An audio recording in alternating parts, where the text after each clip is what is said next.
আপনি জান্নাতে যাওয়ার টিকিট বিক্রি করতেছেন। আপনি জান্নাতে যাওয়ার টিকিট বিক্রি করতেছেন। আমি জান্নাতে যাই না জাহান্নামে যাই, সেটা আল্লাহ তাআলা ভালো জানেন। রুকো যারা বাড়ি বাড়ি গিয়ে মা বোন চাচা খালাদের বলে দেবেন ভোট ধানের শীষে দিতে হবে, যদি ধানের শীষে ভোট না দেন এই মহিলাদেরকে বলছি আপনারা জান্নাত পাবেন না, আপনারা জান্নাত পাবেন না। নেক্সট, আমরা ধানের শীষে ভোট দিলে আমরা জান্নাত পাবো, আমরা ধানের শীষে ভোট দিলে আমরা জান্নাত পাবো, এটা আমরা বলতে পারি। আদর্শবান দল ধানের শীষের দল। নেক্সট, জনগণের হাতে করা দল ধানের শীষে ভোট দিলে আপনারা অবশ্যই জান্নাতুল ফেরদৌস আশা করতে পারেন। বিশ্ববিদ্যালয় প্রশাসন সবগুলো ফেল।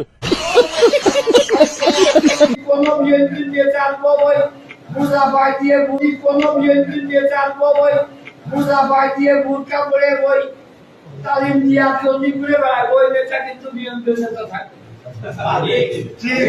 তাকে বহিষ্কার করা হবে, বহিষ্কার। নয়নের আরো একটি ভণ্ডামি দেখা যাক। আল্লাহ আমার সাথে সাক্ষাৎ করতে এসে যদি এই মা বোনের নামাজ কাজা যায়, আল্লাহ তুমি আমাকে ক্ষমা করে দিও। ভণ্ডামির একটা লিমিট থাকা উচিত।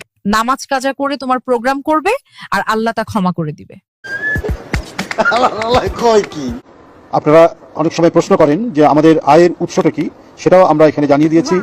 জাতীয় নির্বাহী কমিটির মাসিক চাঁদা, বই পুস্তক বিক্রয়, বিভিন্ন ব্যক্তি ও প্রতিষ্ঠান হতে অনুদান, ব্যাংক হতে অর্জিত সুদ, এটা হচ্ছে আমাদের সোর্স।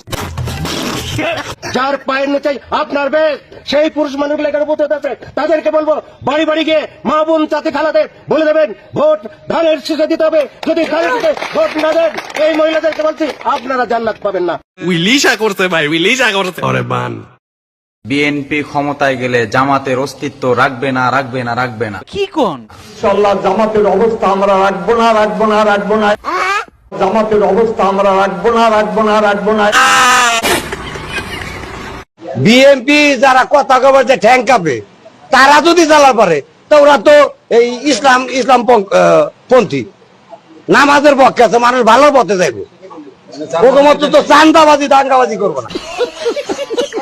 নারীকে উলঙ্গ করে পিটায় রাস্তার উপরে, সেই তোমার সাক্ষী মেডিকেল রিপোর্ট সব স্ট্রং থাকা অবস্থায়, আমার পক্ষে থাকা অবস্থায় সে মামলা নিচ্ছে না, তাহলে স্বৈরাচার বিদায় হলো কিভাবে? এই স্বৈরাচারের নাম হলো আমাকে উলঙ্গ করে রাস্তায় পিটাইছে ছাত্র দলের পোলাপাইন, থানার ওসি মামলা নেয় না, কতজন চাটুকার, ও মনে হয় বিএনপি। আমার এলাকায় আমার থানার প্রেসিডেন্টকে বিএনপির লোকজন ছুরি মেরেছে, হামলা করেছে।